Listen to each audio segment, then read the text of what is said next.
right, there's the 1:30 bell we're waiting for. I call the September meeting of the Monroe County Election Board to order. Our first action would be the approval of the August 2025 minutes. Move approval of the minutes from the August 7th, 2025 meeting. Okay, there's a motion and a second. Those in favor, aye. Aye. Opposed? Motion carries. You want Mr. Sherman, correct? Board, sorry, I would like to request a move to change up the agenda because we have a guest speaker. So I am requesting that we move under new business. We move the accessible polling presentation by Michael Shermas up and move item number 3, which is the clerk's update, down to just before or just after new business. With that objection, Mr. Shermas, please. May I also add one thing? I thought last time we also said we would discuss how and when to take public comment on different items. And My plan was to, at the end of every individual issue, if there was public comment, to allow it, unless there's an issue with that. I thought we were going to discuss it because I raised the issue at last meeting. I just want to Mr. Shermas, you're on pause for just a second. No, we're good. Okay. As long as we can add that to the agenda. We can add that. Now you're on. Go ahead.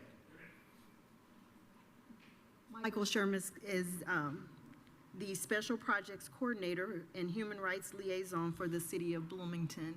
And some of you may remember a coordinated effort to make sure that all of our polling sites were accessible. This was several years back, and Mr. Shermas was a huge part of the success of that.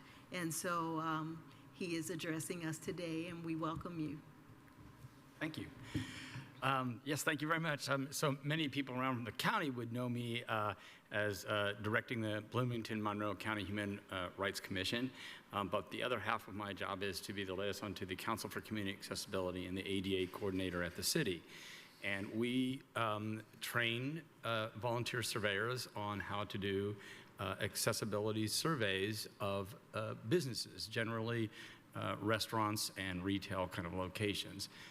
But we have been asked in the past to do things like the Monroe County Community School Corporation, and the county itself asked us to do several of their facilities, as well as to work with the election board about 5 years ago or so to do all of the polling sites. And we greatly enjoyed that. It increased the interest of our volunteer surveyors getting to do something that was really about civic engagement. And so we appreciated that opportunity.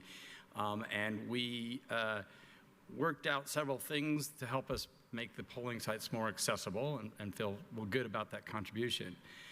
Since that time, in the last year, we have purchased a software to help us with that. And I'd like to say the difference is almost night and day, because the surveys that we've done in the past, I would have to say it lacked professional look to it and didn't really show it well in terms of what we know and what we can do. This software, which is called BlueDag, is a software that allows us to do this on a iPad or a tablet or a smartphone, and a volunteer surveyor can be quickly trained. We could train them within 1 hour, and then they can go out and do sites fairly easily.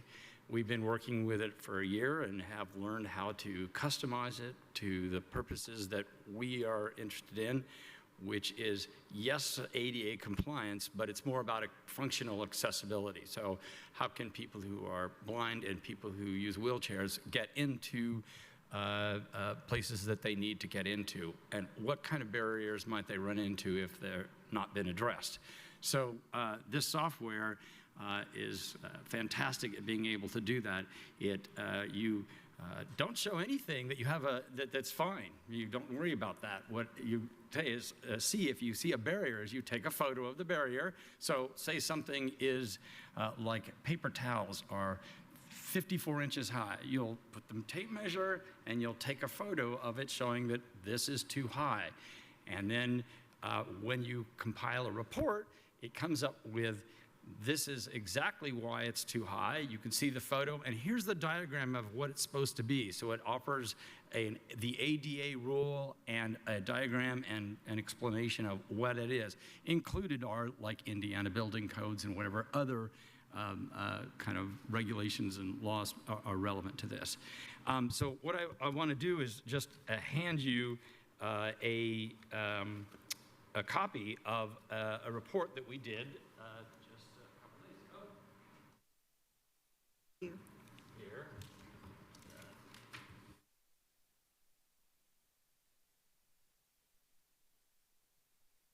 And this report is for showers north. That is what we understand that the election central is going to be ran out of in the next election, where polling workers will be there, poll workers will be there, and people who would come to do early voting would come. And so this report shows you all of the barriers that are there in that site. Primarily, it's focusing on parking lots. Now, the difference between the software that we have and the software that I would suggest that the county might consider purchasing is that that software is more kind of customized for voting centers / polling sites, and takes into account HAVA as well. And so it will also offer mitigations. So people frequently like, what does that mean exactly? My quick response would be something like, so let's say that they have a bathroom has the soap dispenser that is too high. It's too many inches. It's above 44 inches, so it's too high. A mitigation for that there can be several possibilities. One is just to place a soap squeezy thing that's there on the counter. That's a mitigation. There are several other mitigations involving parking, path of travel, bathrooms, the common areas where people might be, signage. There are things that they can offer and say, here's the suggestions if you can't fix this barrier. And the idea is that we potentially do these surveys in the next couple months, and then you can prepare all of those locations by the time that they would need to be addressed for the next election. This report kind of shows you what in general would look like, but it would be even better. So in terms of the actual software, let me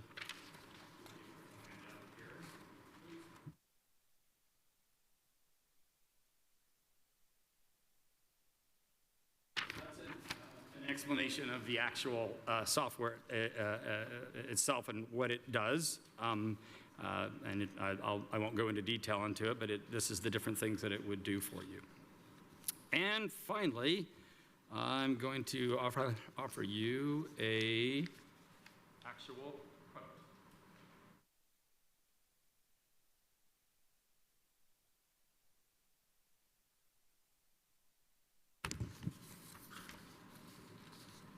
This is a quote from Blue Dag.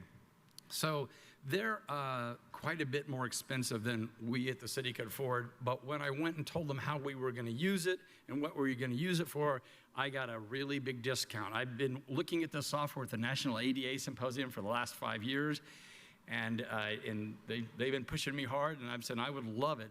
It's amazing software, but we can't afford it.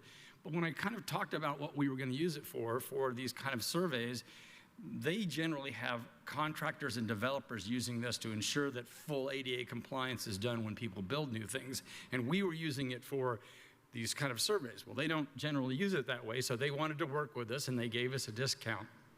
When I said, hey, there's a chance that maybe the county might consider this for voting, and they have this implemented in California, but not beyond in terms of voting. All the other software is everywhere else, but in California, it's the only place they have for their polling sites and voting centers. And so it would probably be in the realm of $30,000 to $40,000, which is like, wow, it's kind of expensive, but it's an amazing software, and it's worth it for what most people use it for. And I said, yeah, I don't think the county's going to go for that kind of figure. That seems pretty high. And I said, yeah, maybe 12 to 20,000, given what it is and what it could do and all that kind of stuff like that. And they came back with 36,000 for 3 years. Once each year you would pay. And I said, yeah, I'm not sure they're going to want it for 3 years because that's a long commitment. And I could see how they would want it for every other year to be able to prepare each year. And they said, okay, how about 12,000 a year whenever they need it, kind of thing. So that quote is for what I was able to talk them down into for a more reasonable price. So we would be honored to work with the county. We have a person who is my assistant who works closely with the software to ensure that it's been customized and easy. If you were all to want to do something like this, we would make potentially, like your election supervisor, the administrator for it, or that you guys would work directly with Blue Dag to purchase the software and then help set it up. But our administrator, my assistant, could work directly with the administrator, saying it was the election supervisor, to set it all up. And we would provide the volunteer surveyors to actually do the polling site thing. So we would actually have them go out, and then you would have however many polling site locations, you would have blank amount of reports with, here are all of your barriers and how to address those barriers specifically in plenty of time to make sure that it, of course, is accessible for everyone. I should probably take a breath and see if you have any questions. So is it required that this would be a long-term deal if we sign with them? 1 year. Okay. And so then because it's, like, once you get it fixed, if we don't change polling places, it wouldn't need to be fixed again. I would hesitate to say that just because people frequently remodel, change things up. And remember, I'm assuming, and you can correct me if I'm wrong in this assumption, that when you set up a site, you're customizing that site. You're putting up cones, you're doing different things, and some things can change. So I would say it would probably be smart to do it every couple years to make sure that it stayed accessible. But once would be better than not at all. I would say even doing it once every 4 years, like in the non-election years, when we're able to have time to look at the polling locations, the election board, see if they're planning on using the same ones, and then the ones that we're not using, update those with the ADA compliance with the software. I also want to say thank you for giving us the survey on the parking lot at North Showers. That's where early voting will be next year. So seeing that and seeing the things that need to be updated beforehand is great. Thank you. So we need showers worked on before. Yeah. What? It would be how soon would early voting? January. Early Okay. voting will begin in Okay, April. January. Yeah. Okay, yeah. Yeah, that's why we thought, oh, we'll give them this so they know right off where they need to start. And the survey would be even more comprehensive in this, but this is a start for you to be able to see quickly what kind of problems that need to be addressed. So, Okay. yeah. Have you shared this report with Richard Kreider, who oversees the We did this report Fleet. and got it done this day and a half ago and just got it all finished up this morning. I'd be happy to share it with him, Well, yeah. the reason I raise that is that North Showers is used for a lot of other things besides early voting, and I would think that the county would want that to be ADA. Yeah, I mean, Absolutely. I've had other complaints about that parking lot. Because I'm the ADA coordinator at the city, everybody thinks that my powers extend far beyond that, and so I get complaints all the time. And I've had complaints about that parking lot before, and it's never been kind of clear like why it's not being addressed. But there are many issues with that parking So lot. who owns showers? Well, the county has responsibility for that parking lot. I did talk to the building department and our It draft public the works bad luck. person. If it was a city, it's, okay, city, you're on it. No, it's the county in this case. Yeah. But I think there were plans too for repaving that particular parking lot, but I'm not sure. Yeah, repaving and restriping are pretty much are minimum. I mean, there's some things that wouldn't be too difficult to deal with, the signage or whatever, but that's the issue, is the repaving and restriping. Yeah. And I would just say with that parking lot, I texted Richard Kreider while he was talking, and asked him when we were planning on doing the lot, because I know we are planning on it, and he said they're going to send some cameras through some storm drains on the 8th to kind of complete the engineering packet, and then it's going to go out to bid. So it's in process right now. Well, when do the asphalt plants close? Isn't that like, well, December-ish? yeah, late December-ish, but assuming, let's pretend the weather has no chance of getting cold early, okay? We do not want them not to have that done when we start early voting in January. Do we? Early voting will begin in April, but we'll start having filing and individuals coming into the office January to February. All right. And I could ask Richard when he expects that project to be completed. Okay. But I think the timeline we're on is cognizant of this need and this use. Okay. So let me be sure that I understand, because I appreciate the citations. The citations are, this is what it should be. And then your finding is, this is not, it is not compliant at this time. So if I read this correctly, Monroe County government has 12 violations not being in compliance with accessibility issues, so that if we are going to use it for early voting, we have at least 12 things that need to be mitigated or brought as much as possible to put us closer to compliance. Yeah, I would use the word mitigated, heighten that word, because in some particular cases, some of those barriers we could negotiate. So, for example, there's a stairwell that you get up to the second floor, which I assume many of the people who are going to the second floor to do polling work would go up there. It's supposed to have a continuous rail, and there is a section that's not continuous. That is a minor violation and doesn't really affect most things, because people can use the elevator. There's other things around. So, for example, that might be something that you could consider way down lower, and that's a further down the line barrier. But some of the other things are definitely, yeah, you should get those fixed before you do this kind of thing. Yeah. Some of my work with veterans would say elevators are not for them. If they can work their way up the stairs, so that missing place would make a difference. Yep, exactly. Yeah. I will say upstairs, that's where the training space will be. So all the poll workers will be going upstairs. They'll either be using the elevator or the stairs. I assume I could ask for public comment on this, could I not? Anyone? Comment on this situation? And thank you, sir. You're very welcome. Let me know if you have any other questions or any other issues, and I'm available all time for consultation to try to help figure things out, and whatever more information that you would need, I'll be happy to provide it. Thank you. All right, thank you. Now we're going to your update, correct? Actually, I had requested if we could go to the later missing CFA files. I recognize one Okay. person. All right, then let's do that.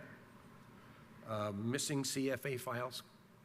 Kylie, you've got some stuff on that, I believe? Yeah, so I updated your guys' packets with the new list of individuals. We are down to 3 filings that are still missing.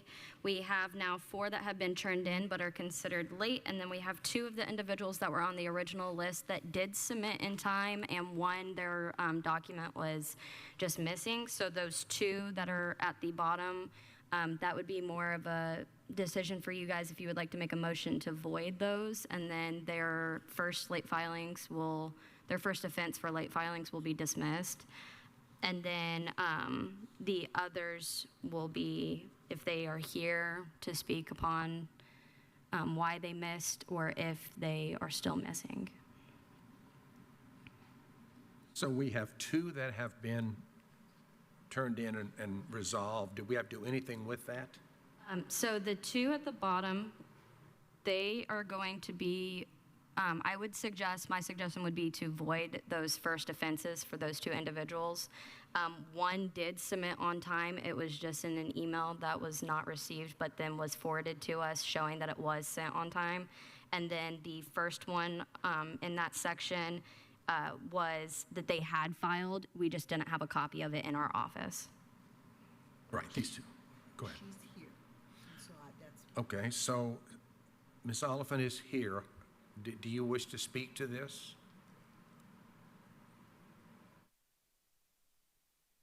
Hi.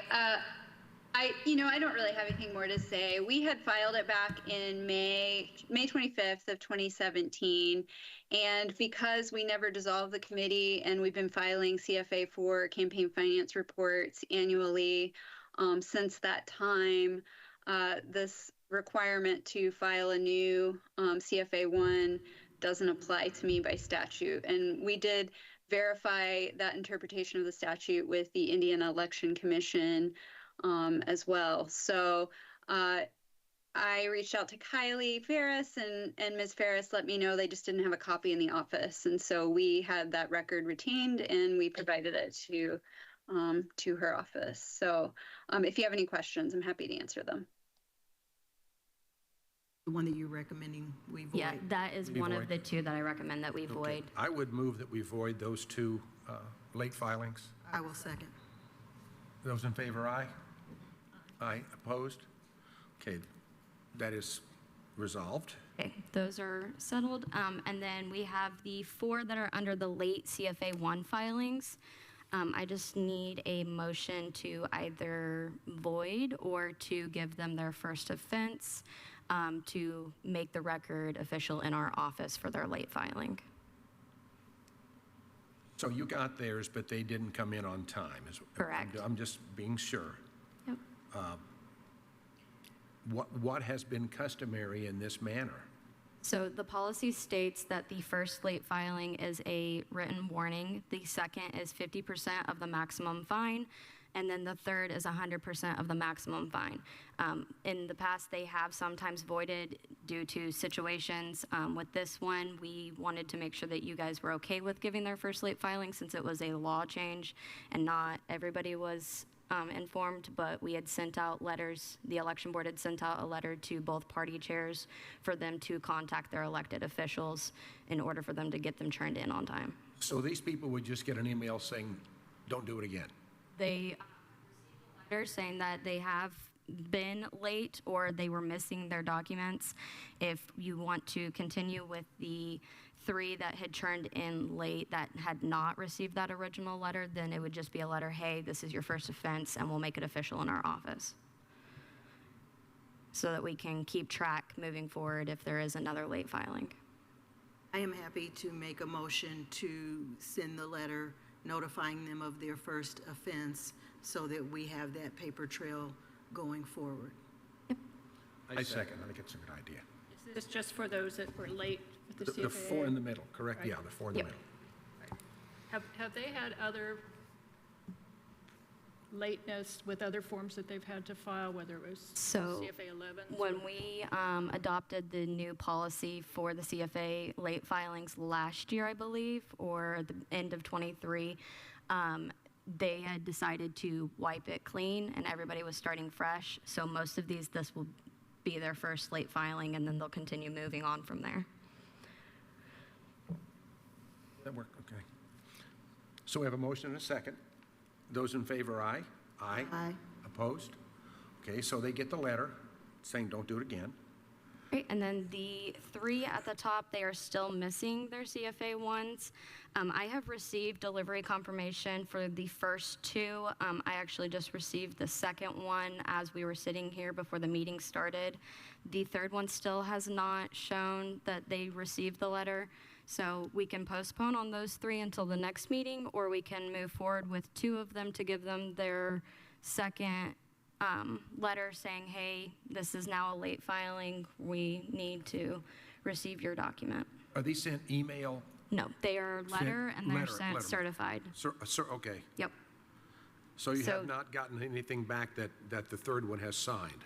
Correct. 2 of the 3, we have received back the card saying that it has been delivered to them. The 3rd one, we have not received anything yet.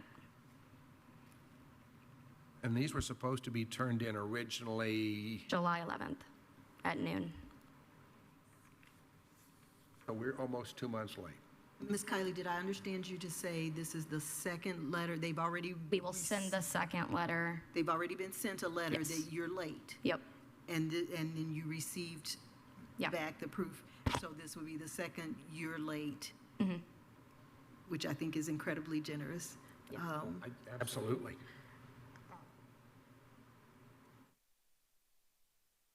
Go ahead. I was going to say, I think Liz Fidel, because the way she was caucused in, hers is a little bit different than the other 2, I think, but I will say Courtney Daly was also caucused in, but I know that Courtney, Jeff, and I believe Dave Rollo had all had a conversation about this, and I've received one from Dave, but I've not received one from the others.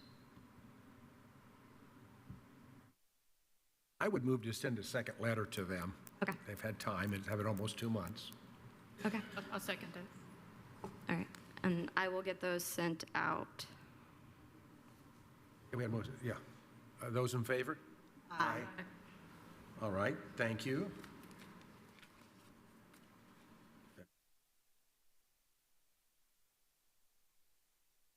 Back to the clerk's update, right? You want to do that first? Okay.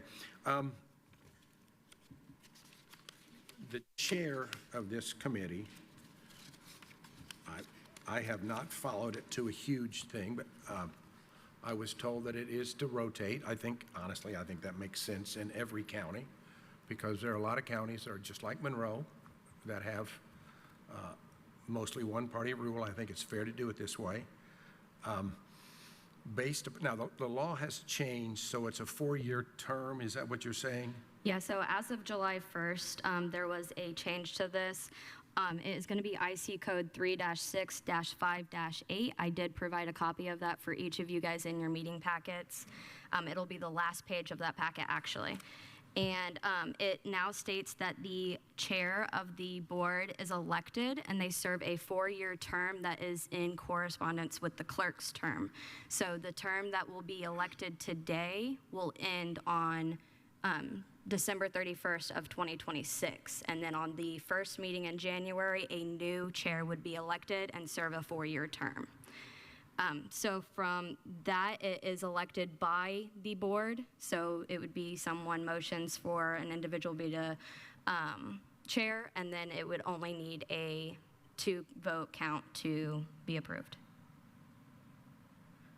But it would be by party, not the individual, because that doesn't even coincide with when new party chairs take over and things like that to appoint somebody new to the election board. Because that occurred, for example, this year. Yeah, so, I mean, today it's whoever is elected is elected. I do know that we were saying, and we had looked back, that the last time a Republican had been in the chair position was in 2021, and they only served from August to October. And then I know that we were just going to pick up from where it was left off, so it would have been a Republican this year anyways, but that policy is now voided as of July 1st of this year due to the law change. Kylie, tell me if your recollection is the same as mine from Mr. Kochivar, Yeah. that the same person could be elected, like they could serve as party chair for 30 years, they just have to be Yeah, there is no re-elected. term So limit. it's not a party. No. It's not a party, it's a chair. Yes, so there's no term limit on it. They can be reelected over and over again, but they do serve a 4-year term, and then there has to be another election for the election board chair. So it's my understanding, though, that at a time when it would have been the Republican to take over, that Judge Benkart, Deferred to the other party, yeah. that's the word I'm looking for. Yes. Yeah, that she didn't want to take on that role, Correct. basically. I called her to see what the thing was, because I had heard so many different, and she said to me that she did not want to take it to start 2025 because she wasn't going to stay on. But I thought that she actually, earlier than that, but I'm not sure. She did. earlier than that. She didn't have an ego. She didn't think she was entitled to jump in there. She was new to the board and just was comfortable with the other party taking the chair, and so that's what we did. The way that it looks from the old policy, because down at the bottom of it, it shows where we were amending it, showing each time that somebody would go into the chair position, we would state who was in that position. It seemed like every time that there was a new board member that came on, that it was mostly a Republican, that it was the new board member. So the Democrat just referred to stay in the seat of the chair, because generally if it's a new board member, we give them time to get used to being on the board, and then if they want to be chair, then they would switch it over. But by this, it states that that person is chair until they resign, or if they are changed out by the party chair themselves. So after today, the next election would be in after 28, is that? Or No, so 26, after 26, okay. Yep, after today, the next Okay. election for the chair would be January of 2027. So the policy, I shouldn't say, the practice that had been used here of the rotation could continue to be done Yep. if we chose that we wanted to continue that so that it was passed back and forth. Okay. I asked that exact question yesterday when we spoke to Mr. Kochivar, and so yes, this is void. The new policy trumps this. However, if it would not be, the board member can say, I'd like to resign as chair, doesn't mean they're resigning from the board, but because of this new rule with it ending when the clerk's term ends, it would be on the honor of the person to say, I'm ready to resign my chair. Yep. And then the other person be voted in as chair. Does that make sense? Yeah, yes, it does. I'm kind of a fan of the thing that we have right there that passes it back and forth, to be quite honest. That was what I was prepared Yeah. to do, that we get back, is particularly because we hadn't had that since Hal Turner, just to balance it out. The whole reason, just for the benefit of everyone watching, the entire reason was, at some point we realized that if you just switched off every other year, one party would never serve as chair during a presidential election. And so this was the way that seemed most fair, so that each person got at least one presidential election under their belt as chair. So once again, we were doing it well, and the state messed us up a little bit. Well, That's off the record? Okay. You know what, just as anything else, public comment on this, anyone?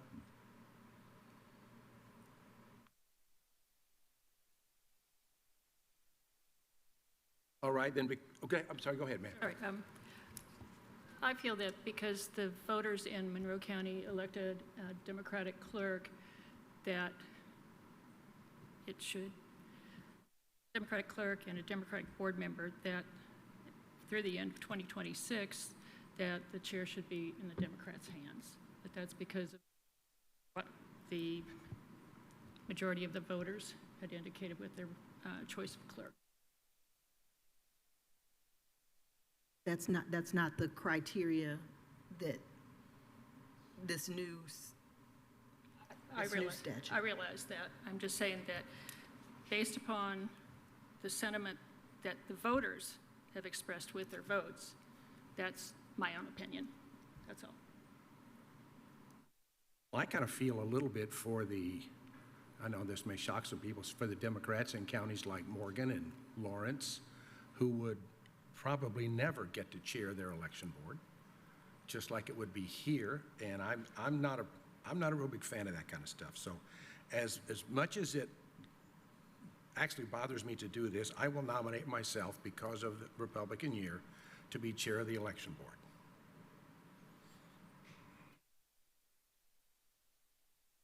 Is there a second? I will second your nomination. Okay, we'll do this on a roll call vote. Ms. Githens? No? I vote yes. Yes. Okay, so we have accomplished that. Thank you. And I guess now we will move to the clerk's update. Okay. I really just want to say, or two things. Well, no, I got more to say. We do have candidate packets now, so if you are thinking about running for office, already have your plan, we're ready for you, and our candidate packets are available at Election Central. If somebody is just itching today, then you're welcome to take this one with you. It's very nice because it has the dates on the back, it has the calendars inside, your paperwork that you need to complete, and so we're very excited that those are ready ahead of next year. And then we talked a little bit about the new legislation and the bill regarding citizenship and voting and the clerk's role in if we should receive information that a person has been issued temporary credentials but has not demonstrated, something has been flagged to indicate that they may not be a U.S. citizen, that the clerk would then send out correspondence. It's generated some scenarios for all of the clerks, all 92 of us, but also in Monroe County that concerned me. So I am hosting a roundtable. I did not put it in the name of the election board, but we're happy to notice it publicly in case the election board members would like to attend a roundtable on September 18th from 1 to 4 at Election Central. We've asked some people to serve as panelists. It's bipartisan. I have even invited some of my bipartisan clerk siblings to come and visit us, and so that we can have a discussion about this bill, address any concerns, issues, and I've also asked members of the Secretary of State's office to come, their attorney, and the election coordinator for the state so that they can answer questions at the legislative as to why this became a piece of legislation and what the intended objective is. So that's again September 18th from 1 to 4 at Election Central, and I hope to see you there. If you guys can just give me a heads up if you guys are planning to attend so that I can get out a public notice. My plan is to get it sent out tomorrow. That way we have plenty of time to have it out. I would say go ahead. I can't guarantee it, but there's no reason not to have the notice. Absolutely. Perfect. Absolutely. So I've alluded to, but we didn't talk about, yesterday, Kylie and I went up to Indianapolis for an election study public meeting. This was the second of 3 public hearings that the Secretary of State is holding. So the first one was a couple of weeks ago in Muncie, Indiana. He's doing northern, central, southern. So Ms. Kylie, in my stead, went to the northern one in Muncie. Then yesterday, she and I both went to the Indianapolis one, which is central. And the next one will be on the 19th in Jeffersonville, Indiana. And it's a public hearing about vote centers. It's also a public hearing about moving municipals, whether or not the municipals should move to an even year. And so they did, I thought, a great job of making you stick to topic. If you had public comment, you had to register, but you could only do so on the topics that were being addressed. I did not see very many clerks there, but we had V-Stop there. The secretary had 2 of his staff members present, and Monroe County actually got a couple of shout outs about as far as how much money we would save if we went to vote centers, and I thought it was a good mix of pro, con, and you have one more opportunity. They don't answer the questions in real time. What they are doing is collecting those questions, and then when they put their report out, they will answer citizens' concerns about that. And so that was a good meeting. They stick, it's 2 hours, and they started at 2, was it 2? Noon. Noon and ended at 2. Yeah. And so, and they have it live streamed, and I believe that link is on the Secretary's website. Yeah, so there's going to be a link for it on the Secretary's website, but I'm also going to work with Vin from TSD for us and also have the link added onto our website for the election board page so that people can go there and view the videos from both of those meetings, and then I'll also have them add the third meeting on there as well. I also just want to say that, like, they have worked really, really hard on putting some data together and making sure that it's very easy for everybody to understand, not just election officials. But also, we did get the shout out for the Vote Center plan that was put together by the Vote Center committee at the end of last year, beginning of this year. And they are really making it easy for everybody to understand and to get the word out that they're not for or against either of these. They are very nonpartisan on it, and they just want everybody to have the information. Ask, was it your sense that the state is going to move to vote centers for all counties, or do you? Secretary Morales is he keeps his cards close to the vest. He was there. He did not indicate one way or another.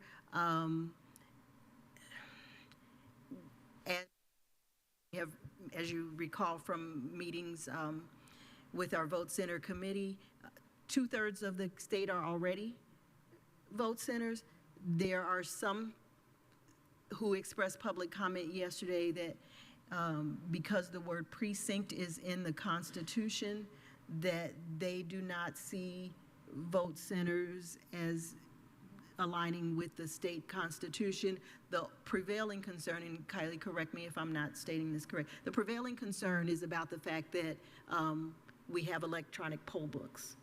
And so because the electronic poll books are connected to the internet, and that's how we have the most up-to-date information from the statewide voter registration system, vote centers make people uncomfortable specifically because of the electronic poll books. He appeared to be taking in all of the information from yesterday's conference. I believe that was the same for you and Muncie. I'm sure he will be the same. He's very attentive and participatory. Whether or not he's going to mandate it, I think he's going to hold those cards. The report, I believe, is due November 1st. I believe so. To the legislators. The legislators are the ones that asked for the study committee to be put together, and they have been doing the election study on both of those topics, being moving the municipal to an even year and for mandating vote centers across the state. There was a bill filed for that in the last session, I believe. I don't know whether it got a hearing or not, but it didn't. Okay. Yeah, and then there's the House Enroll Act that's in right now for, I think it's 1366. Nicole, can you correct me if I'm wrong? It's a I think you transposed the numbers, but probably. Okay. It was proposed legislation. That's why we're talking now. It did not get a vote. It went to the study committees. Does that make sense? House Enroll Act 1633. I thought those numbers sounded. Yeah, the right numbers. Yeah. Thank you. You're welcome. All right, thank you. Is there any comment on the clerk's update?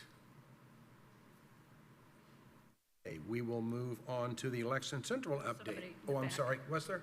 Oh, yeah, just come to the mic, please.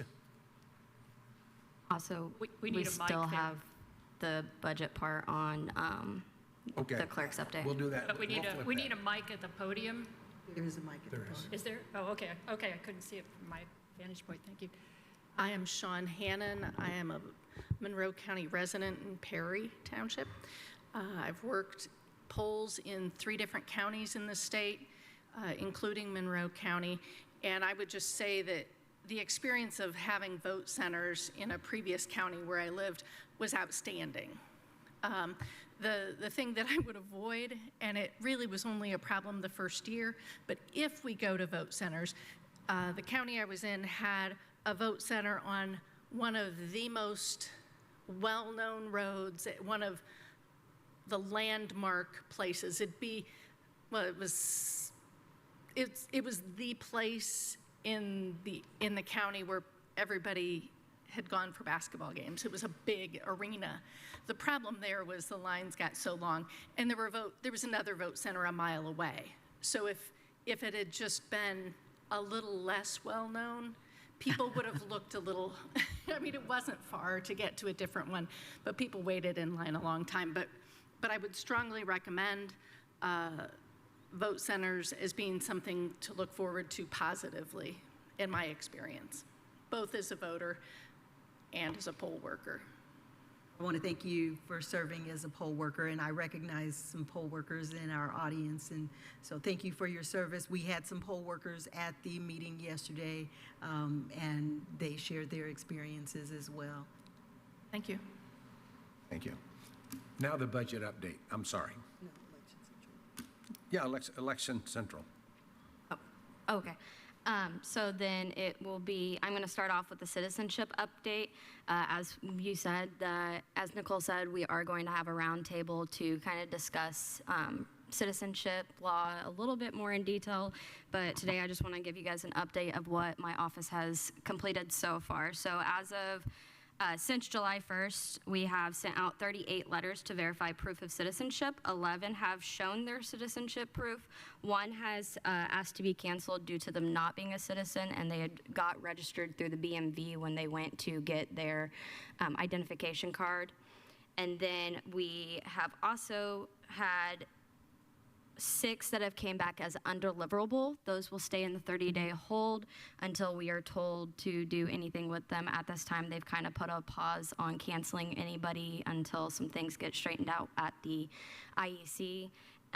But this leaves us with 20 open files at this time, and I will bring another update for the citizenship at the next meeting.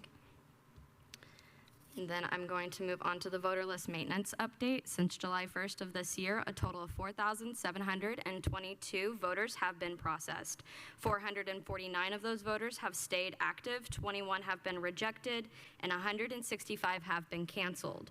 A total of 4,086 voters have been moved to inactive status. The shipment of cards from the state will start coming to us. They will come in 3 different waves. Our first shipment will be sent out on October 22nd, the next will be November 12th, and the third will be December 8th. So within those 3 months, we will be extremely busy at voter registration with processing those cards as they come back. And then in January, we will open up for candidate filing. I will also bring back another update to the next meeting for voter list maintenance update as well. And then I just kind of want to give a recap from the IVRA conference that I went to. Me and Laura Wirt, Chief Deputy, we had both attended that conference, and it was a really good experience. They had the highest turnout that they've had in previous years for this conference, and we were able to bring back a lot of knowledge from other counties and also be able to provide knowledge that we've been able to share with other counties as well. Tippecanoe County, we got to talk to them quite a bit, and it was both on the college ID side with the SB 10, and then also on the side with the citizenship. They're dealing with the same amount of income that we are, and in fact, here in Monroe County, we're seeing more than what they are. So it's really good to be able to have that time to communicate with other counties, see how they're doing things to make our elections better, and be able to pass on things that we're doing as well. Thank you. I actually got some wonderful feedback while Kylie and Laura in real time were in Tippecanoe County. That's that county I typically don't mention for obvious reasons. And so I want to thank them both for attending in my stead. That's the one conference that I stay back from and try to let them go and get ideas and bring them back without influence from me. And so I appreciate you're both going, and glad you brought back some incredible knowledge from the conference. We appreciate getting those opportunities, and as always, we look forward to December as well to be able to bring back knowledge from more counties across the whole state. Absolutely. Speaking of Tippecanoe County, Okay, that's the last time we'll mention I it know today. a skydiving bison is substantially cooler than a guy carrying around a sledgehammer. I would concur. Okay, I mean, that's pretty simple. All right, I think we're at the point now and I'm going to save our comment to the end, okay? Sure. Okay, if there's public comment on any item that they wish to speak about.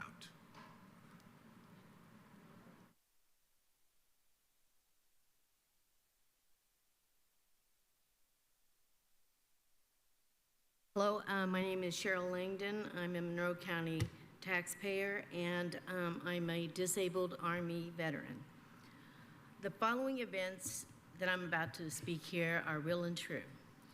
Not so long ago, in a neighboring Indiana county, an elected corrupt sheriff bullied a nobody young housewife and mother. One morning, she reached out to her local non-emergency police number, requested assistance to curb speeders in her neighborhood. She offered her driveway and any refreshments to make it pleasant for the police. She wanted to serve them while they served her community. However, she was met with arrogance and spite that the appointed communications dispatch person that she was speaking to. She was told to contact the sheriff directly. So the housewife called his answering machine and left a message pointing out the clowns running his corrupt, cliquish, nepotistic, clandestine circus. The sheriff's response to the powerless housewife's phone message came later that day, while she was making tacos for her family's Cinco de Mayo celebrations. The powerful sheriff sent 2 cruisers to falsely arrest her innocent husband. One cruiser had a female officer. The sheriff's intent was to bait the housewife and take her to jail with her innocent husband and put her children in CPS custody over the weekend. You see, he did this on a Friday night after banks were closed. Thankfully, the housewife kept her composure on the direction of her handcuffed innocent husband and took her crying children into the house. She raised those children to respect police. She later called a friend for bail money and got her husband out that evening. The corrupt sheriff's plan didn't work. 2 weeks later, the county judge ruling over the innocent husband's case was forced to apologize to the innocent husband and return his money. The judge apologized twice. This event prompted an investigation by county legal with the help of state officials into the corrupt sheriff's regime. He was found guilty of several crimes, fired, and others in his corrupt county regime were fired as well. He died a criminal and ruinous tyrant. The moral of the story? If you are an elected official who took an oath and bond to serve the taxpayers, do not weaponize your elected position and bully the taxpayers who pay your bills. The truth is powerful, and the only people who are afraid are people who have something to hide. It is a dangerous thing when words can empower a dangerous authoritarian to weaponize their elected office against the powerless and frail. Oh, and the housewife in the story is me. That is my story, and it's real. It is a timeless story of the underdog fighting tyranny. And my fight is never over. Thank you. Anyone else? Not sure if I have a comment until I can ask a question, please. I was following along on the agenda, and I was wondering if there is a budget-related item or update, then I'll just wait for that. Okay. So I haven't missed it, correct? You have not. Okay, thanks. And I apologize, because we had the guest speaker, I presumed that the budget conversation would take a little longer, and I didn't want to hold up the guest speaker. So that was my recommendation, to move that down on the agenda. But that appears to be the last one, unless... We will do the budget conversation after we have one more. Yeah. And then we'll do the budget conversation. Hi, I'm Chaz Mottinger. I live in Bloomington Township, just down the road. I have worked the polling locations for the last, I don't know, probably almost 10 years, I think, actually. I just wanted to say I've been inspector, and I wanted to voice my support for the voting centers. I've done actually a lot of the polls farther out in Monroe County, Burgoon Baptist Church, and I've also done Fairview Elementary right over here. And there's a lot of different because of precincts, not the average resident here in Monroe County doesn't always know what a precinct is, and they don't always know that that's where their votes go to and all of that. There's also a lot of students, there's a lot of parents with small kids, and I've just seen a lot of people go to the wrong polling location, and sometimes it makes sense. Like Fairview, they're supposed to go to Tryon North, very close, so it makes sense why they would be confused, but I've had to turn people away because they can't vote. You know, we don't have their ballot at my polling place, right? And so I've had to turn away a lot of people, and I just think that the voting centers would help. It would be more accessible in lots of ways to people. It would be less confusion. I just think the problem of people going to the wrong voting place is always going to happen, and I believe in people's right to vote, and I think making it the location easier for them to get to by having larger voting centers would just help a lot of residents in Monroe County. So I just wanted to say from my personal experience that I hope you do consider that when thinking about all of our busy people with full-time jobs, kids, students. So yeah, thank you very much. Thank you. Thank you for your service as an inspector and poll worker. Okay, so we need to talk about budget stuff, correct? Correct. Okay. Whoever does that, let's roll.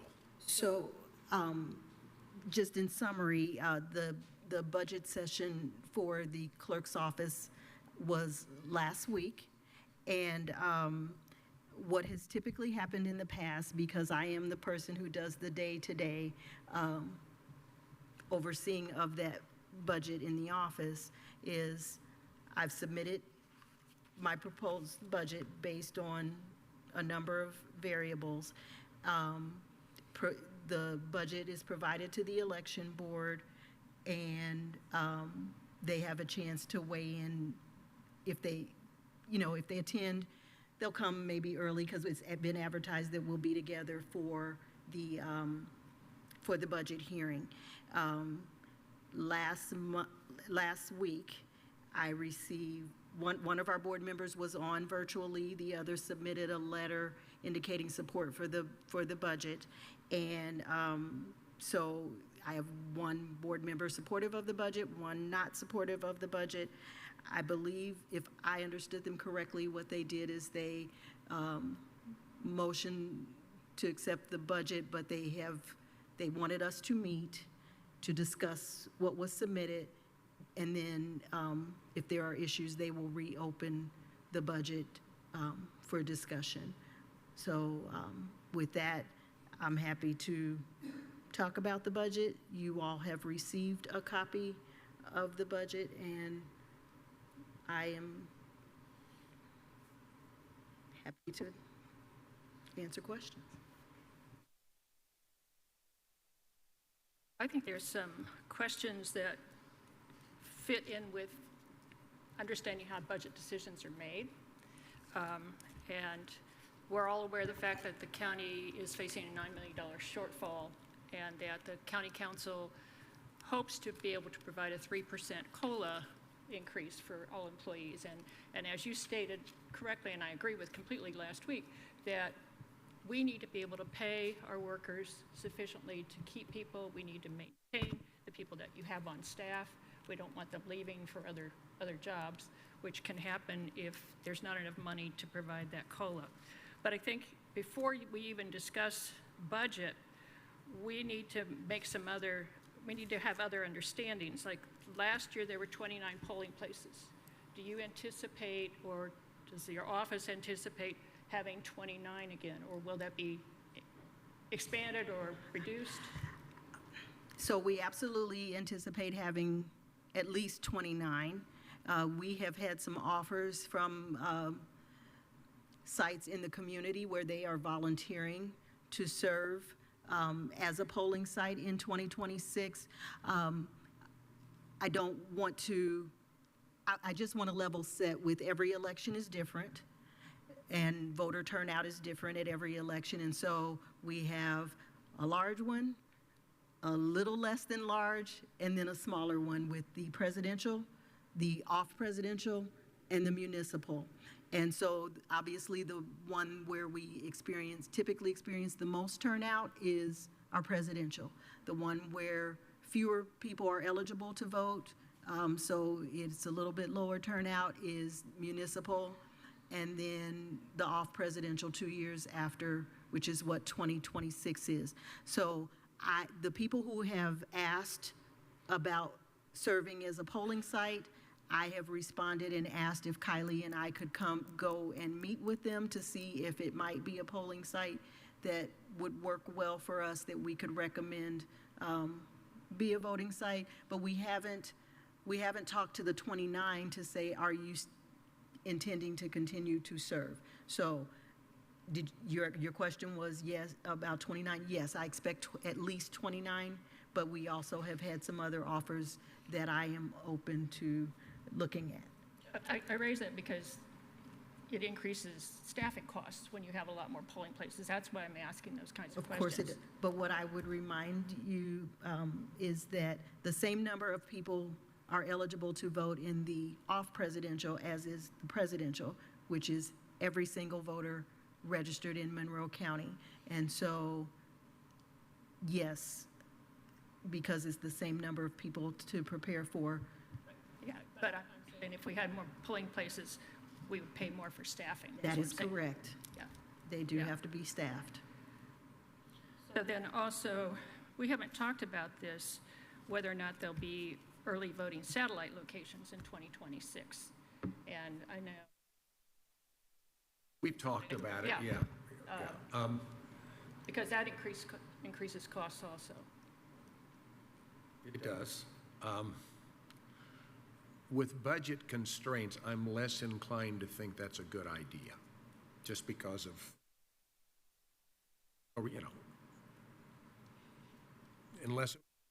unless we did a rotating here, a week here, a week there, and I'm not sure that wouldn't make it more Very confusing. That would make it more confusing, and we would have even more issues. So we're making the showers a really nice, once they get finished with it, a nice place. I'm not sure that won't suffice. I really have issues with cutting down polling sites, because what is the largest number of precincts at a site off the top of your head? It's 6, and that Okay. would be election operations, which is the early voting location used on Election Day.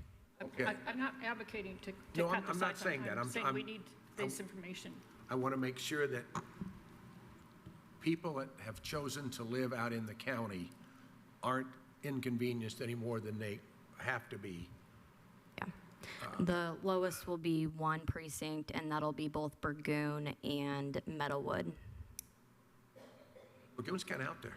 Yeah. Yeah, it is. But, Yeah. but they are small but mighty. It was kind of out there, And, absolutely. and I It's think out if there. we talked about taking away Burgoon, I think we'd have an I uprising. have no desire to take away Burgoon, but. If you're listening, Burgoon, thank you Yeah, for your.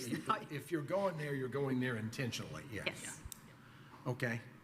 And I would say, just because I've made that drive, the nearest polling site to Burgoon is a 15-minute drive, and that is that the Church of the Nazarene? I believe so, yes. Church of the Nazarene, and so some of our Burgoon voters are older, they've long-standing members of the community, and so I would definitely agree with you that we should not take away Burgoon.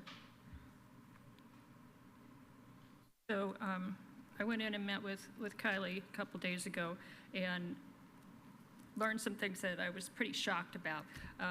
She indicated that on Election Day that you have up to 80 people in Election Central. That is correct. Opening those ballots for people that have early voted and then scanning them, which is a lot.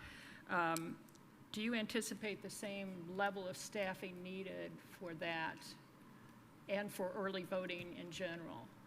I will say that on Election Day, it will be just a little bit less than the 80, but we had 80 in there last year, and they started at 6 a.m. They did not end until I think it was 5:50 p.m., and they opened all 30,000, actually closer to 31,000 ballots to get those scanned through. The issue with that is that it's also taking the time of having to unfold the ballots that are inside of those envelopes to make sure that they even read through the scanners. So having a large number of hands helping with that on election day is highly important, and that's one thing that I will stand by, that we do not cut any of those and just lower it just a little bit like we did for the municipal election as well. And I absolutely would agree with that, Kylie, but not only would I agree with that, if we don't get as many, if we didn't get as many mailed in ballots, so let's say we only got 20,000 and they were done by noon, we would send them home and pay for a half day. We wouldn't pay Correct. for a whole day. But we don't know that Nope. until election day. Yeah. I was just asking because you do have a lot of experience with these things, and this is an off-year election, and I didn't know what your experience had been So across the many years you've been in. as I said to the council when at budget hearings, I learned a very powerful lesson in 2018. In a previous incarnation of the election board, we tried to adjust for an uptick in voters, but not quite as much as a presidential. And we learned a very powerful lesson that when we had better than expected voter turnout. I am certainly not going to present myself as someone who can predict the future, but I watch the news like many of you, and it certainly would not surprise me to have better than expected voter turnout. And so we want to be prepared. I would also just remind the board too, really quickly, which I also said budget, this is a reverting fund. The election budget is a reverting fund, so the monies are put in there, you know, at every election. Whatever we don't spend just goes right back to the fund, and so it's available for the next election cycle, or it rolls over until we have an election cycle. I believe the auditor publicly announced that we typically do not go to the level of our budget. We advertise a little higher just because they won't go down. They won't go up. They will come down, and you know, we've taken some haircuts on our budgets, but whatever we don't spend does revert back toward, and that money can be used toward the next election cycle. I do agree with you, Nicole. At the IVRA conference, they were saying that we should prepare for a larger than expected turnout for this election. I do just want to note that I did give you guys a 3-page packet that has from the 2022 election, 23 election, and 24 election, the number of poll workers that we had, and it is separated by polling location with how much it cost for each of those polling locations to be ran on election day. For the 2022 municipal, we had 250 poll workers on election day at the polls specifically. That's not including your workers that are at Election Central on election day. That's not counting couriers, travel board, any of your early voting staff. That's just the ones that were at the polls on election day. Overseas and military. Yep, they are not included in that either, so. And this doesn't include the costs of for meals either. I do have a copy of that one. I added that in. So if we look back at 2022, for one election, it was $56,450. That's including meals and training. And that's just for the general municipal in 22. So that would be doubled. So your expense for personnel to run the election, did I hear you correct, $56,000 roughly? Yeah, and so then for the primary and the general, it would be $112,900.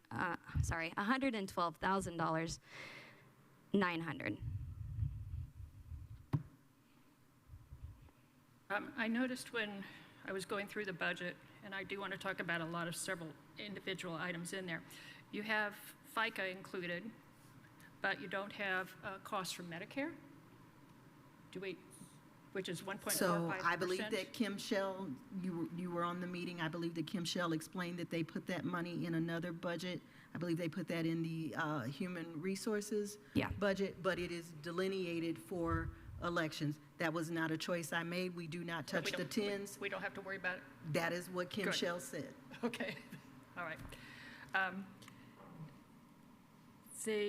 At early voting, I know you have election leads, that for the work at the early voting site, election operations, and then for work at Election Central, how many, because they get an hourly rate, how many hours per day do each of them work? So the leads at early voting typically work a 5 to 6 hour shift, sometimes a little bit more. I do know that we have one lead at least in here, if he wants to say how long his days normally ran during the election last year, so that can better clarify for you. But the ones at Election Central, they are there from 8 a.m. to 4 p.m. with us. All four of them? Yep. Not just one per? Nope. All four of them are there. We have two of them, one Republican, one Democrat, that's working on military and overseas. And then the other two, one Republican, one Democrat, that are working on mail-out ballots and travel board.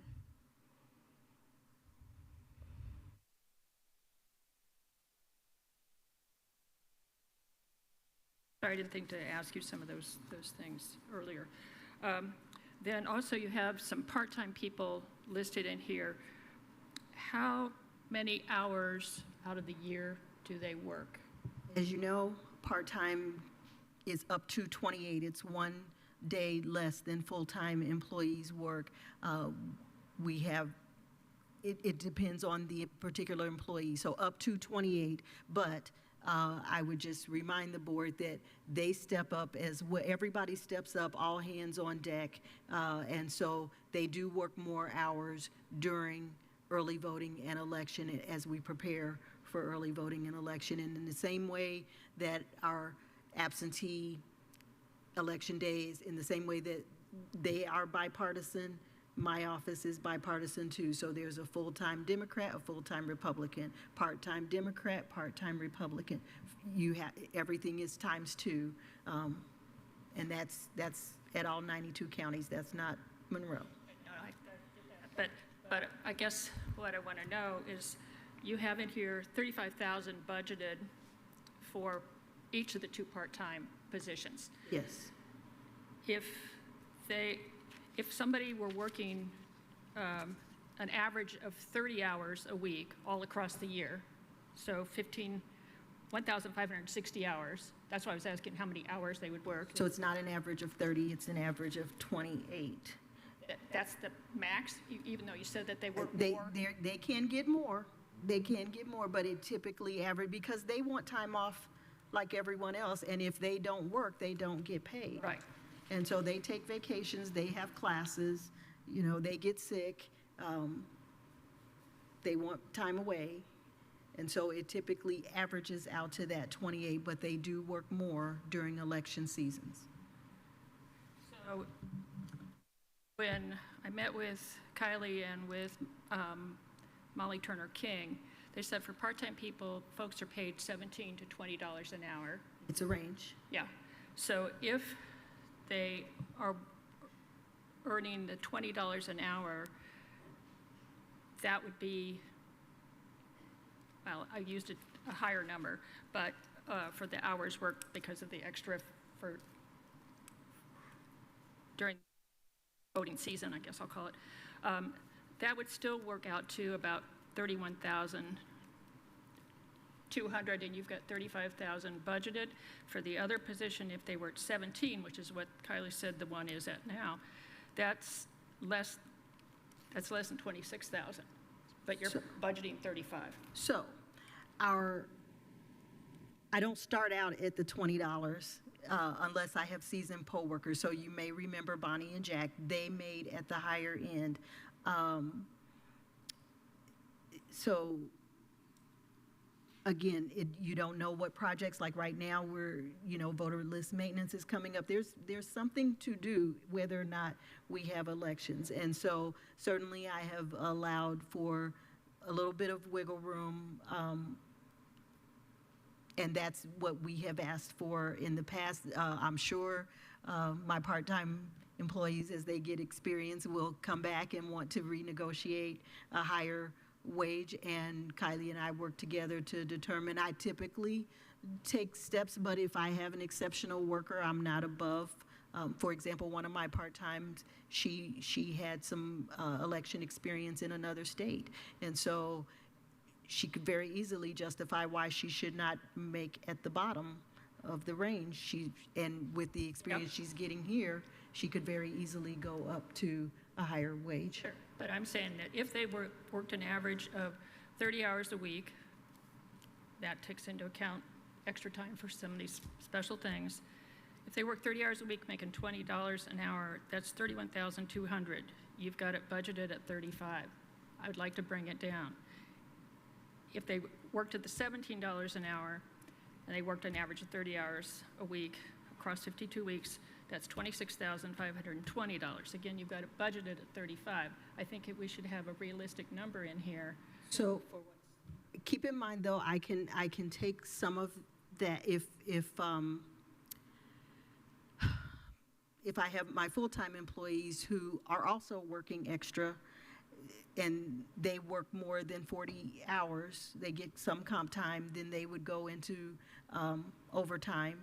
And certainly we try to keep that overtime money down, but they are required to work election day when everybody else is off. And so they get some overtime hours. That is an area where I might be able to move some money into that line without having to go back before council and ask for additional appropriations.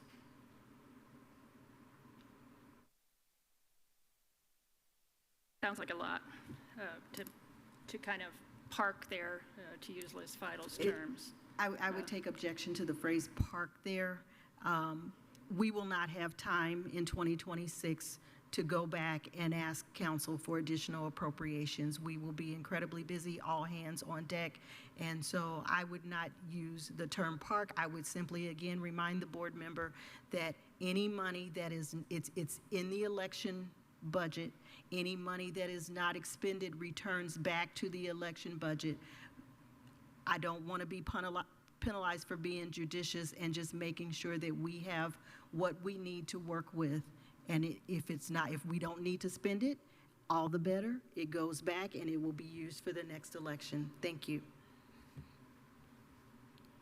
Okay, well, one of the things that Kylie educated me on, as I said earlier, was that on election day, you have up to 80 people in Election Central, and she explained to me why it was important to have T-shirts and how it makes people really, really recognizable very quickly.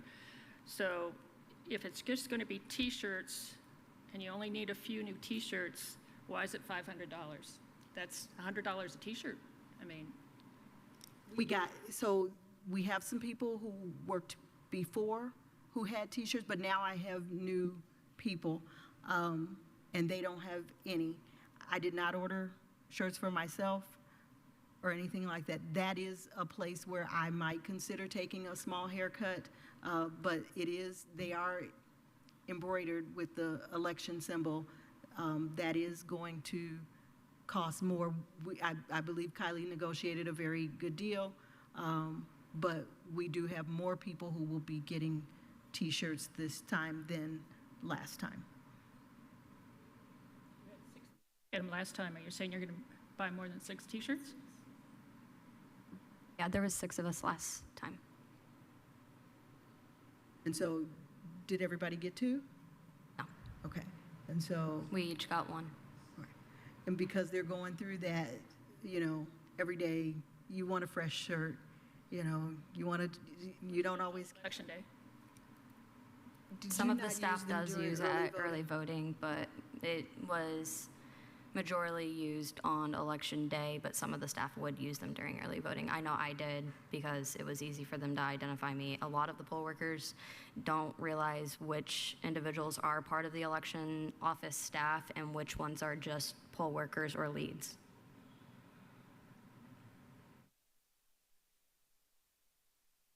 I'll move on to a couple of other topics here. One of the items in here says voting machines custom, and it's $350,000 listed. Is that the contract that was supposed to be $150 this year? And so it shouldn't be all $350 next year? Do it again. So there was a contract we have and all I know is it's the contract with Bob is how I think of it, okay? That's how I would call it too. Okay. Is that the one that's listed for $350,000 in the, what's there? Yes. It's under what I see as line 70. Yeah, that is Bob's contract. And so it was signed, so how much, 130, 150? I think it's not to exceed 100,000 in the year of 2026 and not to exceed 250,000 in the year of 2026. Sorry.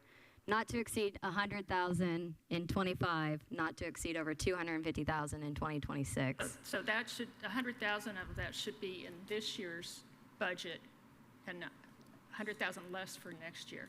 So the new budget starts in December, and I'm sure that we will have year-end bills. We certainly will pay Bob with what we have. That contract did not get signed until, I believe it was May. and we didn't have those numbers, but I'm sure we're going to get some year-end bills from Bob. The budget starts in December, not January, so there are some bills this year that I'm sure we will have to pay, and then not to exceed. And I would also remind the board that Bob himself admitted that we do not go to the top of the budget, but we prepare for the fact that anything could happen, and where he increases, he has to have more staff or charge us for something.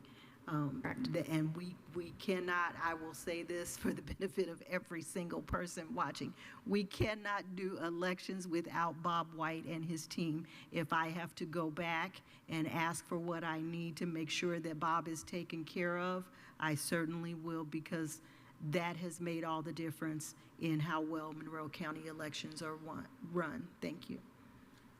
But the contract is for next year is not for $350,000, so why is it Didn't listed in the have budget? that number, we didn't have Bob's number this time last year when I was budgeting. So it needs to go back to council to put it in this year's budget. What you budgeted for 2026 is more than 21% higher than what was spent in 2024. What you are budgeting for 2026 is more than 4 times what was spent in 2016, and during that time, CPI has risen, well, between then and next year, less than 40%. So there's a 4-fold increase in the spending.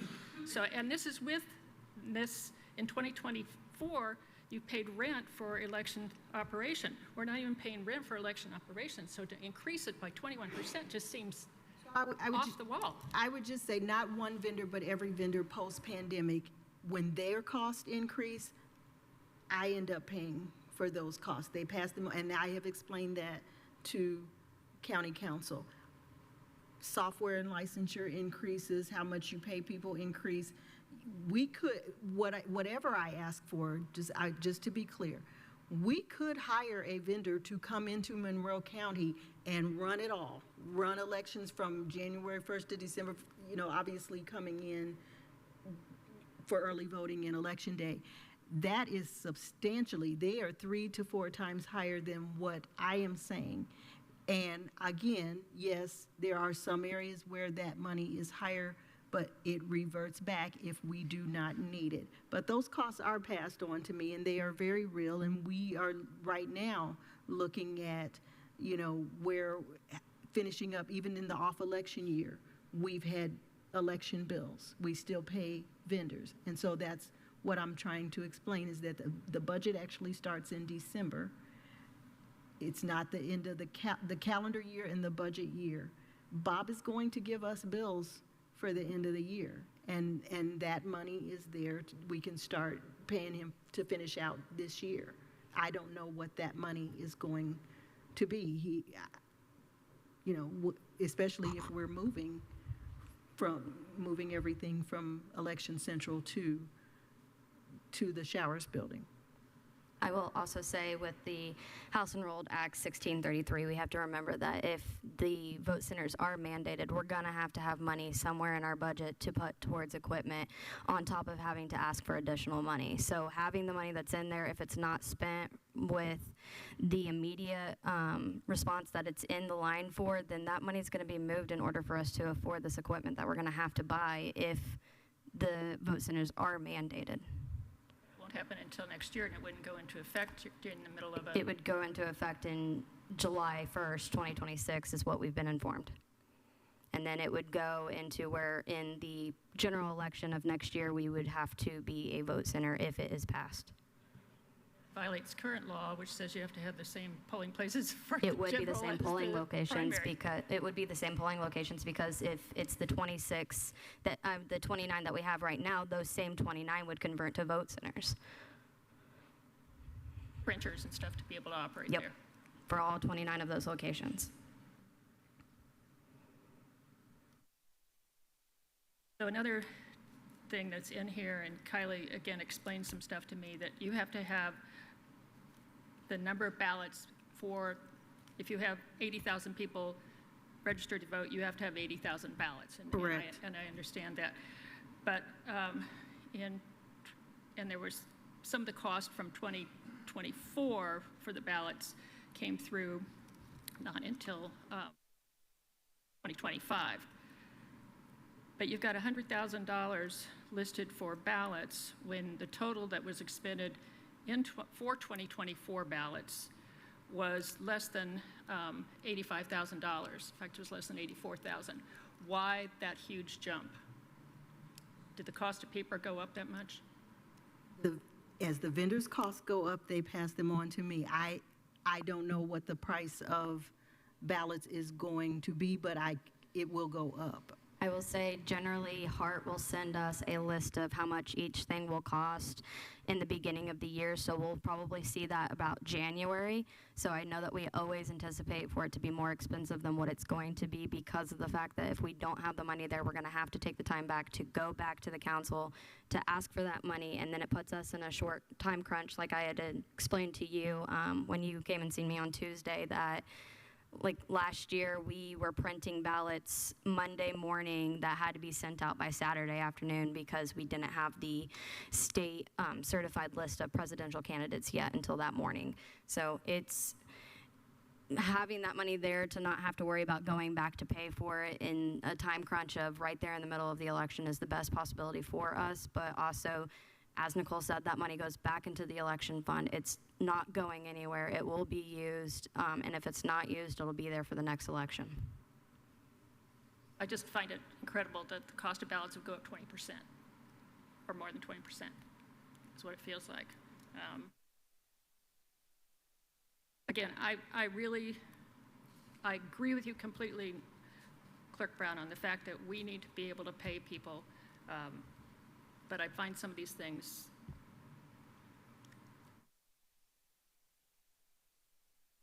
disturbing for me. And I've done budgets as part of grant applications a lot of different times. So 21% increase, just hard for me to swallow. One of our regular viewers is reminding me that we did not receive a ballot invoice until the next year for part of the ballots from the previous year. Right. They were paid this year for part of last year's ballots. That's what I'm saying.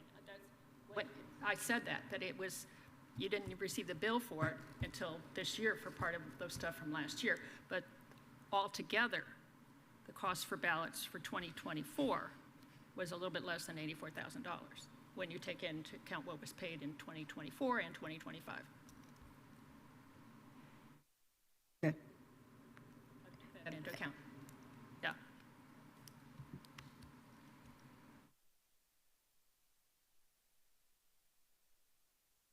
I just think that there are places that this budget could be trimmed. Appreciate the fact that it goes back into the election fund, but I also appreciate the fact that we may be needing to save money for new equipment. I certainly took haircuts. I met with my council liaison. We took some haircuts ahead of even going to the budget. And we certainly, where we can hold, we try to do that. I am aware of the cost as well, but elections matter, and I will not, and I certainly would never ask my staff to make time to go back and grovel for money when we need what we need to run the election. We don't know how much of the increase is going to be passed on, but you know, elections are a profitable business, and we don't have very many election vendors. We have to pay what the bill, when the bill comes due, it has to be paid. Could we look at a couple of haircuts? Yes. You know, we could, and I was certainly prepared to take a small haircut for shirts, because that isn't as important as, say, you know, Balance. paying our contracts.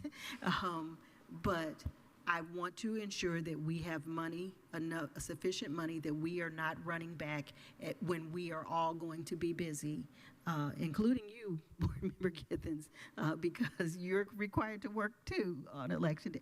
We are all going to be busy. I will not have time to get on the council schedule, and I appreciate the shortfall that the county is in, but I would say that elections are not responsible for that shortfall. I also, as I reminded the council, my office is one of the few offices that actually brings money back to the council, because we collect child support, the federal government reimburses. So the increases that I ask for, I try never to ask more in increase than what I have brought back to county funds for their unrestricted use, and I have not done so here. Thank you. Just one other question, and this is a general thing about the contract with Bob. Does he not provide the transportation that's needed to move the equipment? So traditionally, the clerk has paid for the trucks, and his team get that. He is now carrying the insurance on the trucks. And so that, I understand some of his contract has changed. It could include the truck rental. I don't know what is going to come up, that if we have to rent more trucks than expected or whatever, but we have that money available to us. And that cost is doubled from 2022, so we're just looking at Have all you things. seen gas prices this week? Filling up U-Hauls? 2022. Filling up it's not- U-Hauls? How many U-Hauls did we have? Last year we had a total of 4, and if it is to be that we transfer over to the vote centers, we will have to have at least 2 more for all of the equipment that will be going out to the polling locations. That wouldn't be until the general wouldn't hit the primary. Correct.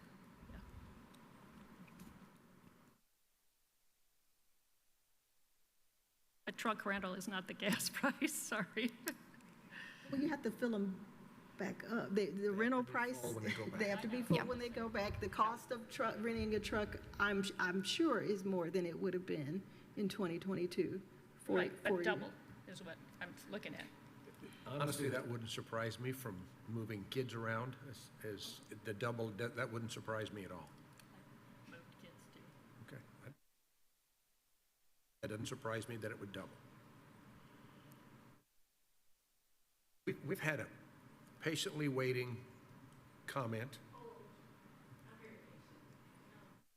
So I've worked at Election Central, and I did the job similar to Bonnie for $15 an hour, and I understand the wanting to reward someone for their experience. But I saw my job, and I also did poll work and so forth, as a service to my community. I didn't expect to get paid a lot of money. I appreciate, from being a taxpayer, that taxpayers are fatigued and they're sick of bureaucracy and just more money, more money, more money. Yes, our elections are important, but elections do have cause and effect. And I witnessed many times where there was money spent for people that weren't doing anything. So from my perspective, I witnessed waste. So I appreciate any kind of scrutiny on anything that is considered waste, and T-shirts to me is definitely waste. But thank you.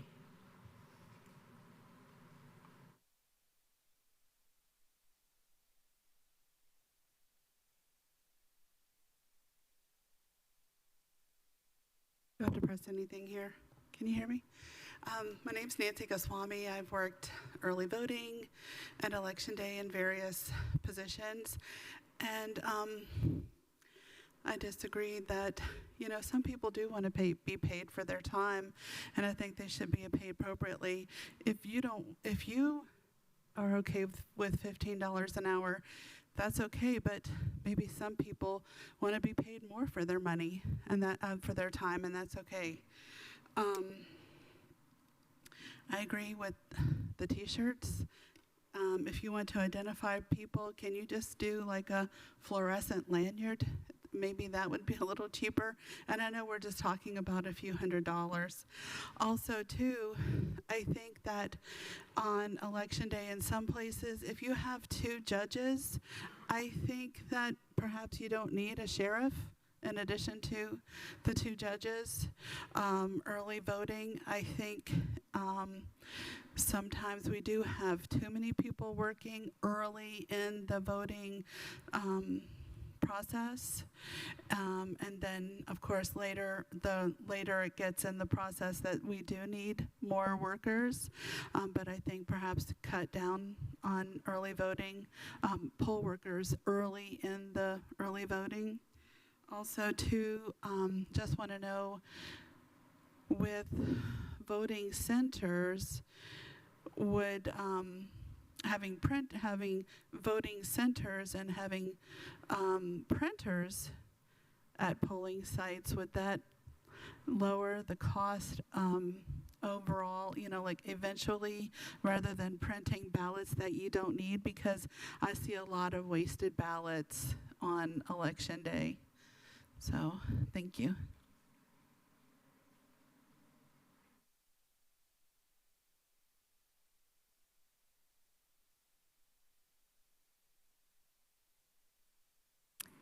Hello again, Chaz Mottinger. I just want to say, I think that voting is really important. We don't have as good as voter turnout as we want all the time. It's been increasing per year. I think I'm correct in saying that in Monroe County, which is amazing. I think that I just want to say, you guys are, the clerk's office, the election board, you're all in a tough place where, yeah, you just don't know what these things are going to do, what's going to happen with the voting. But at the end of the day, I feel good as a resident and a citizen when I know that the county would be prepared to handle an election and to handle a lot of people. I understand what you're saying, Penny, with cutting down things, but also at the same time, I feel good knowing that Election Central and the clerk's office can get what they need if they need it. I think that waste can come if you cut something that's a little unnecessary and it's just saving pennies. It doesn't necessarily matter as much if it goes back into the budget already. There's probably some things to tighten up. I know for sure sometimes sheriffs might not be a thing we need at all the locations, for sure. I think there are probably things you could tighten up, save some costs there. But at the end of the day, I think that being an inspector, working the polls, also being a voter, I have to early vote, I want to know that things have enough money, that there's enough staff. And at the end of the day, if we're giving people in our county money, I'm happy with that. It's been so hard. People are losing their jobs all the time. I'm in my 30s. Pay people $20 for sure. I want everyone to be thriving in our community. I want everyone to have the right to vote. I want things to work well. So at the end of the day, I stand behind our clerk, Nicole, trying to make sure that her staff has an easier job. They can do what they need to do and not worry about money as much. It seems like if there was actual issues or something wrong with the budget that we did need to look at, that's another thing. It doesn't sound like that's what's going on. I'm sure there are things to do, but I just want to say, I think you're never going to appeal to everyone, right? So you have to do what's right. And I think that we could probably all agree on the fact that it's our right to vote, is our literal right in this country, and we need to make sure it's efficient and it works and we all can do it. And if we're going to pay poll workers to do that, I say, let's do it. Let's pay our residents here. So anyway, thank you very much for your time. Thank you for your service. Kylie, how much was each individual T-shirt? For the total of 6 of them, Nicole, I believe we spent $180, and that was almost a 50% discount from the company we went with. Any organizational situation like that, when you have people who are in positions of making, if you can find out who they are easier, it's well worth your time. I'll say that a lot of the poll workers that were in Election Central on election day, this past election, said that it made them feel like it was very easy to identify who they could talk to about anything that they felt needed to be discussed. And on election day, when we have 90 plus people in that office and it starts getting cramped and we have Bob and his team in the back office scanning ballots, trying to get everything processed, it's easiest for them to identify. And it's not just our poll workers that are using those to identify us, it's also Bob and his team. It's voters who are coming in who have questions or concerns. It's easily able to identify them in a quick manner that's not trying to search for a lanyard saying, oh, this is this person. And I understand we have our county badges and that that is one way to identify us, but it is so much easier, so much quicker, and more efficient to just have the T-shirts that stand out from everybody else.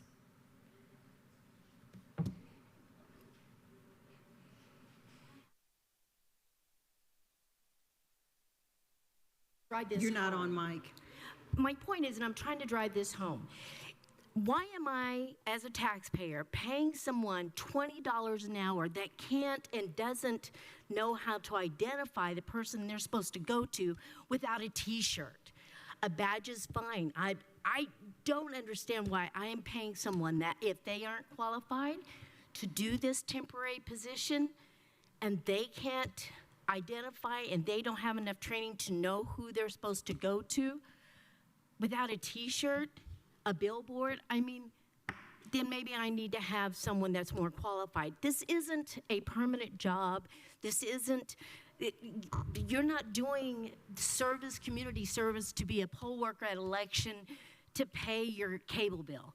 You're there to serve the community, and it's not your supplement. It's not what you rely on to feed your family. It is extra money, and I don't think that any taxpayer or voter should be held hostage with the purse string, with a blank check, just so that people can just extort from the taxpayers. We just want fiscal responsibility. That's it. And I was willing to do it for $15 an hour. I was happy to do it. I felt very qualified. I've done census work, military, I've done everything, and I was happy to serve my county, and I was very qualified for it. So I take issue with T-shirts and putting unqualified people in a position over our elections, very important, and they don't even deserve the money that they're getting overpaid for. That's it. I'm a little different than everyone. I won't get an applause, and it's going to be what no one wants to hear, but as a taxpayer, how I feel. Thank you. I want to let everybody on the election board know that has not been here for past elections. Every single one of the employees who are working in our office on election day have a lanyard on that has their name on it so that we can identify them. So if we all have a lanyard on that says that this is this person, it's harder to identify each of those people. Also, another thing is, I lost that one. We'll go back to the public comment. Different taxpayers can disagree on whether or not an easy way to tell who's working there. One of the nice things about having elections in this country is you're allowed to have a different opinion, and I'm okay with that. There'll be a lot of people on my football game Friday night are not going to agree with my opinion, and that's okay. Yeah. All right. And then the other thing was that the poll workers that we have in there, they see us twice a year, if that. So it's hard for them to easily identify each of the individuals who are in the office, especially if there is a new staff. Like this year, I have 3 staff members who were not here for the last election. That's 3 out of the 5 of us. So only 2 of them are reoccurring from the last election. Okay. Go ahead, ma'am. Hi, my name is Laura Word. I'm the Chief Deputy Clerk in the Clerk's Office in Monroe County. And I just wanted to throw in, obviously, my 2 cents because we've been through the trenches of elections. And I am so proud of my team. And they really have been amazing to work with. They have been on point. We don't agree on everything together. That's okay. We all pull in the same direction. And I want to just state that. First of all, with budgets, I have a personal budget. I say, okay, here's an estimate. It's an art form. It's not really a science to a certain degree. So we need to have a little bit of wiggle room because you don't know what the lawmakers are going to say because they're constantly changing laws like right before election. I know Kylie was even saying we had to wait to print out the ballots until the nth hour. And so it's like, crap, no one has time to come running back in front of the council going, please, please, please, because it is a pain in the neck. Because then sometimes they say, ooh, we're not going to be there. We're canceling this. You know, we do have emergency options, but man, that is just one more task load that we would have to think about. I say absolutely, you know, do the haircuts where you can, but just try not to hobble us, please. That's what we're asking. We have been fiscally responsible. Let's see, the cost of supplies, I was wondering, I was like, okay, because you had mentioned, you know, 20%. Cost of supplies since 2000 have risen between 21 to 30%. Depends on what it is.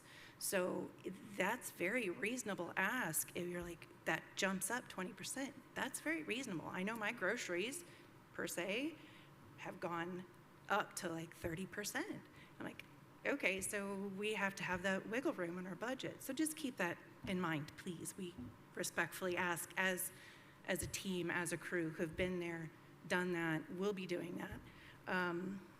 Let's see. Most of the costs are in equipment, not necessarily the ballot paper. I mean, it is expensive, but it's the cost of the equipment, the printers. They are not cheap, and they are not going to get cheaper because it's just going to be more and more population coming into the county. So just got to keep that in mind too. Our poll workers, worth every penny.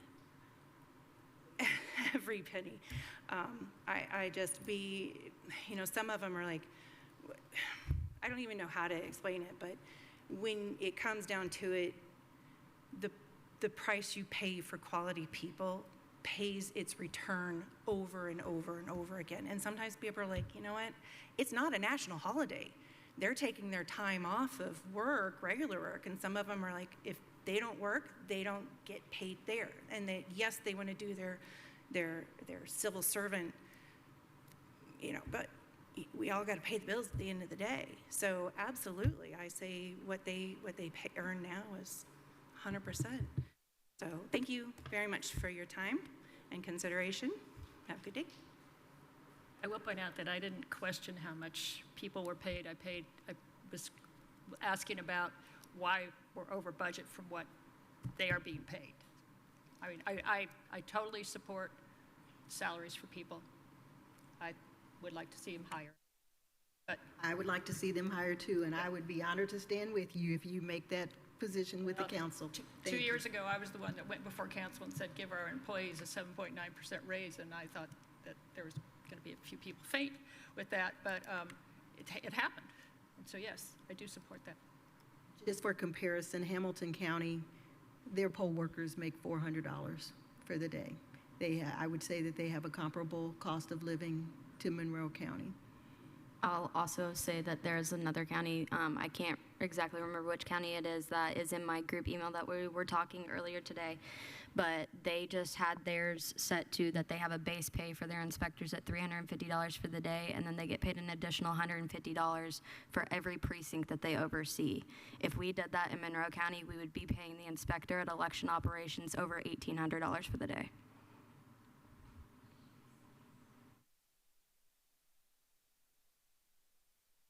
Is there any other public comment on this?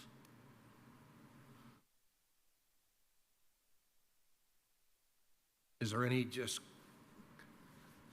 board comments.